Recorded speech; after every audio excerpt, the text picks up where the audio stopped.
Hey there, I thought I would take a quick second and show you how I create my slide decks in Keynote using InDesign. What? That sounds crazy, but I promise there is a reason and it's actually really simple.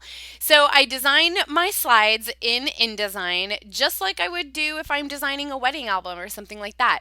I set up the document to be the final resolution that I want my presentation to be. So if I'm designing for 1024 by 768, I would set up my InDesign document where instead of inches like I would do for a wedding album, I will set it up with actual pixel dimensions for the web presentation or for the slideshow. So I've got this one set to be 1024 by 768.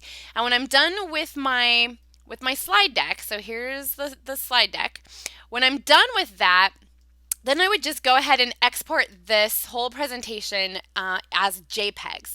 So here are the JPEGs. I already exported them and I've done a quick renumber on them in Bridge just so they all have this really nice 4-digit numerical sequence. And I've got everything here, and then all I need to do is open up Keynote.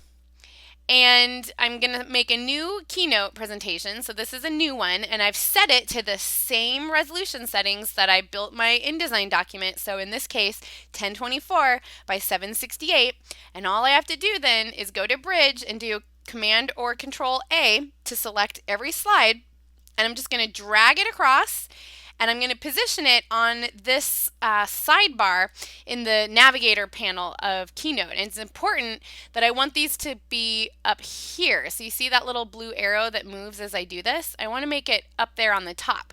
And then when I let go, it's going to import all those slides, all those JPEGs, and it's going to put each one filling a new slide. So if I have 80 JPEGs, it's going to create 80 slides, and it will size them all accordingly. And ta-da!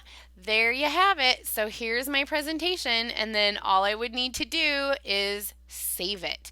Now, if you can't see this panel over here, it's under View Navigator. It's under View Navigator. So make sure that you have that open before you try dragging and dropping. And then under your preferences, you want to make sure that you've got the editing option here to reduce placed images to fit on slides. Although whatever you export from InDesign, if you've set up everything correctly, it should just fit. But just to be safe, you can go ahead and turn that on as well. And that's it. That's how you create a presentation in InDesign that you can play back with the nice bonus features of Keynote. So thanks for watching.